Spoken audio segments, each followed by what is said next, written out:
Thank you, Chairman Grassley and Ranking Member Feinstein, members of the committee. My name is Christine Blasey Ford. I am a professor of psychology at Palo Alto University and a research psychologist at the Stanford University School of Medicine. I won't detail my educational background since it has already been summarized. I have been married to Russell Ford since 2002, and we have 2 children. I am here today not because I want to be. I am terrified. I am here because I believe it is my civic duty to tell you what happened to me while Brett Kavanaugh and I were in high school. I have described the events publicly before. I summarized them in my letter to Ranking Member Feinstein and again in a letter to Chairman Grassley. I understand and appreciate the importance of your hearing from me directly about what happened to me and the impact that it has had on my life and on my family. I grew up in the suburbs of Washington, D.C. I attended the Holton Arms School in Bethesda, Maryland from 1978 to 1984. Holton Arms is an all-girls school that opened in 1901. During my time at the school, girls at Holton Arms frequently met and became friendly with boys from all-boys schools in the area, including the Landon School, Georgetown Prep, Gonzaga High School, as well as our country clubs and other places where kids and families socialized. This is how I met Brett Kavanaugh, the boy who sexually assaulted me. During my freshman and sophomore school years, when I was 14 and 15 years old, my group of friends intersected with Brett and his friends for a short period of time.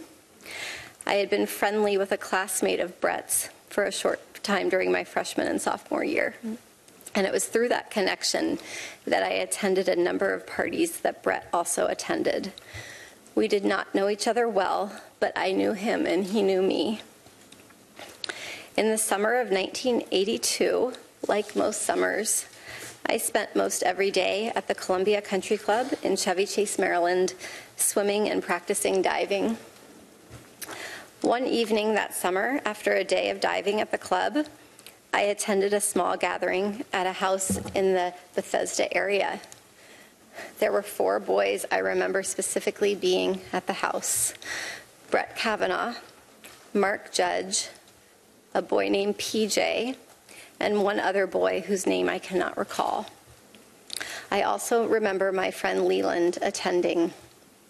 I do not remember all of the details of how that gathering came together, but like many that summer, it was almost surely a spur-of-the-moment gathering. I truly wish I could be more helpful with more detailed answers to all of the questions that have and will be asked about how I got to the party and where it took place and so forth. I don't have all the answers, and I don't remember as much as I would like to. But the details about that night that bring me here today are the ones I will never forget. They have been seared into my memory and have haunted me episodically as an adult. When I got to the small gathering, people were drinking beer in a small living room, family room type area on the first floor of the house. I drank 1 beer. Brett and Mark were visibly drunk. Early in the evening, I went up a very narrow set of stairs leading from the living room to a second floor to use the restroom. When I got to the top of the stairs, I was pushed from behind into a bedroom across from the bathroom. I couldn't see who pushed me. Brett and Mark came into the bedroom and locked the door behind them. There was music playing in the bedroom. It was turned up louder by either Brett or Mark once we were in the room. I was pushed onto the bed, and Brett got on top of me. He began running his hands over my body and grinding into me. I yelled, hoping that someone downstairs might hear me, and I tried to get away from him, but his weight was heavy. Brett groped me and tried to take off my clothes. He had a hard time because he was very inebriated and because I was wearing a one-piece bathing suit underneath my clothing. I believed he was going to rape me. I tried to yell for help. When I did, Brett put his hand over my mouth to stop me from yelling. This is what terrified me the most and has had the most lasting impact on my life. It was hard for me to breathe, and I thought that Brett was accidentally going to kill me. Both Brett and Mark were drunkenly laughing during the attack. They seemed to be having a very good time. Mark seemed ambivalent, at times urging Brett on, and at times telling him to stop. A couple of times I made eye contact with Mark and thought he might try to help me, but he did not. During this assault, Mark came over and jumped on the bed twice while Brett was on top of me. And the last time that he did this, we toppled over and Brett was no longer on top of me. I was able to get up and run out of the room. Directly across from the bedroom was a small bathroom.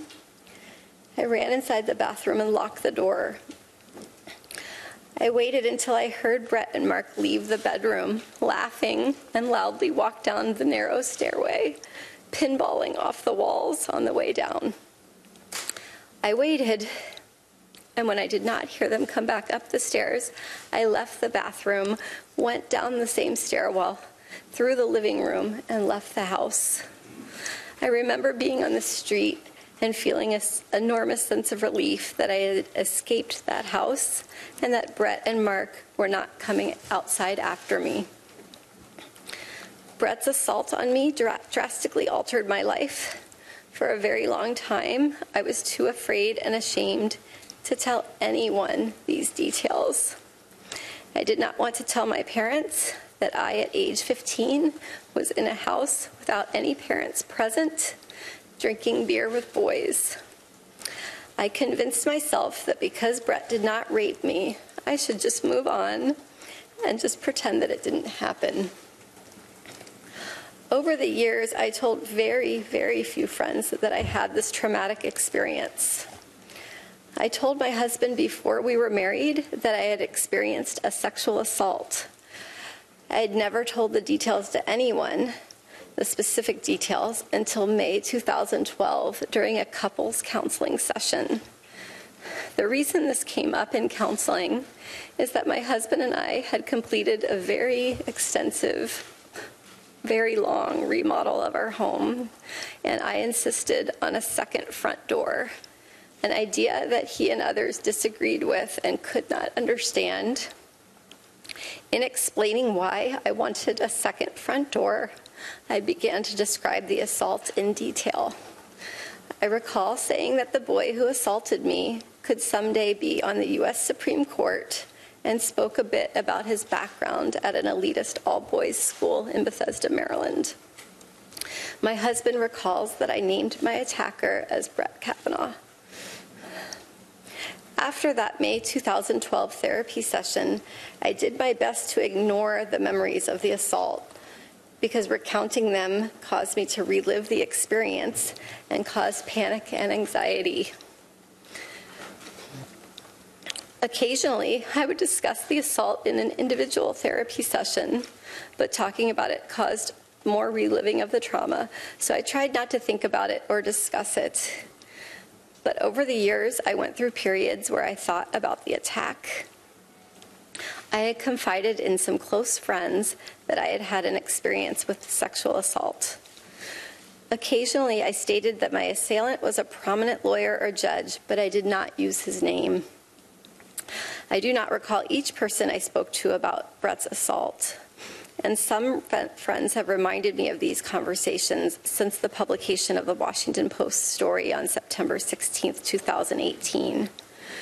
But until July 2018, I had never named Mr. Kavanaugh as my attacker outside of therapy. This changed in early July 2018. I saw press reports stating that Brett Kavanaugh was on the short list of a list of very well-qualified Supreme Court nominees. I thought it was my civic duty to relay the information I had about Mr. Kavanaugh's conduct so that those considering his nomination would know about this assault. On July 6th, I had a sense of urgency to relay the information to the Senate and the President as soon as possible before a nominee was selected. I did not know how specifically to do this. I called my congressional representative and let her receptionist know that someone on the President's shortlist had attacked me. I also sent a message to the encrypted Washington Post confidential tip line. I did not use my name, but I provided the names of Brett Kavanaugh and Mark Judge. I stated that Mr. Kavanaugh had assaulted me in the 1980s in Maryland. This was an extremely hard thing for me to do, but I felt that I couldn't not do it. Over the next 2 days, I told a couple of close friends on the beach in Aptos, California, that Mr. Kavanaugh had sexually assaulted me. I was very conflicted as to whether to speak out. On July 9th, I received a return phone call from the office of Congresswoman Anna Eshoo after Mr. Kavanaugh had become the nominee. I met with her staff on July 18th and with her on July 20th, describing the assault and discussing my fears about coming forward. Later, we discussed the possibility of sending a letter to Ranking Member Feinstein, who is one of my state senators, describing what occurred. My understanding is that Representative Eshoo's office delivered a copy of my letter to Senator Feinstein's office on July 30th. The letter included my name, but also a request that it be kept confidential. My hope was that providing the information confidentially would be sufficient to allow the Senate to consider Mr. Kavanaugh's serious misconduct without having to make myself, my family, or anyone's family vulnerable to the personal attacks and invasions of privacy that we have faced since my name became public. In a letter dated August 31st, Senator Feinstein wrote that she would not share the letter without my explicit consent, and I appreciated this commitment. Sexual assault victims should be able to decide for themselves when and whether their private experience is made public. As the hearing date got closer, I struggled with a terrible choice. Do I share the facts with the Senate and put myself and my family in the public spotlight? Or do I preserve our privacy and allow the Senate to make its decision without knowing the full truth of his past behaviors? I agonized daily with this decision throughout August and September 2018. The sense of duty that originally motivated me to reach out confidentially to the Washington Post and to Anna Eshoo's office when there was still a list of extremely qualified candidates, and to Senator Feinstein was always there, but my fears of the consequences of speaking out started to exponentially increase. During August 2018, the press reported that Mr. Kavanaugh's confirmation was virtually certain. Persons painted him as a champion of women's rights and empowerment. And I believed that if I came forward, my single voice would be drowned out by a chorus of powerful supporters. By the time of the confirmation hearings, I had resigned myself to remaining quiet and letting the committee and the Senate make their decision without knowing what Mr. Kavanaugh had done to me. Once the press started reporting on the existence of the letter I had sent to Senator Feinstein, I faced mounting pressure. Reporters appeared at my home and at my workplace, demanding information about the letter in the presence of my graduate students. They called my bosses and coworkers and left me many messages, making it clear that my name would inevitably be released to the media. I decided to speak out publicly to a journalist who had originally responded to the tip I had sent to the Washington Post and who had gained my trust. It was important for me to describe the details of the assault in my own words. Since September 16th, the date of the Washington Post story, I have experienced an outpouring of support from people in every state of this country. Thousands and thousands of people who have had their lives dramatically altered by sexual violence have reached out to share their experience and have thanked me for coming forward. We have received tremendous support from our friends and our community. At the same time, my greatest fears have been realized, and the reality has been far worse than what I expected. My family and I have been the target of constant harassment and death threats, and I have been called the most vile and hateful names imaginable. These messages, while far fewer than the expressions of support, have been terrifying and have rocked me to my core. People have posted my personal information and that of my parents online on the internet. This has resulted in additional emails, calls, and threats. My family and I were forced to move out of our home. Since September 16th, my family and I have been visiting in various secure locales, at times separated and at times together, with the help of security guards. This past Tuesday evening, my work email was hacked and messages were sent out trying to recant my description of the sexual assault. Apart from the assault itself, these past couple of weeks have been the hardest of my life.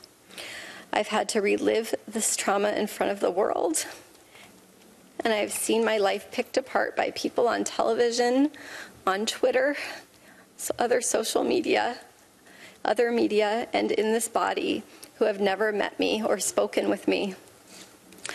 I have been accused of acting out of partisan political motives. Those who say that do not know me. I am an independent person, and I am no one's pawn. My motivation in coming forward was to be helpful and to provide facts about how Mr. Kavanaugh's actions have damaged my life so that you could take into a serious consideration as you make your decision about how to proceed. It is not my responsibility to determine whether Mr. Kavanaugh deserves to sit on the Supreme Court. My responsibility is to tell you the truth. I understand that a professional prosecutor has been hired to ask me questions, and I'm committed to doing my very best to answer them. I have never been questioned by a prosecutor, and I will do my best. At the same time, because the committee members will be judging my credibility, I do hope to be able to engage directly with each of you. And at this point, I will do my best to answer your questions and would request some caffeine. A Coke or something? That sounds good. That would be great. Thank you. Thank you very much.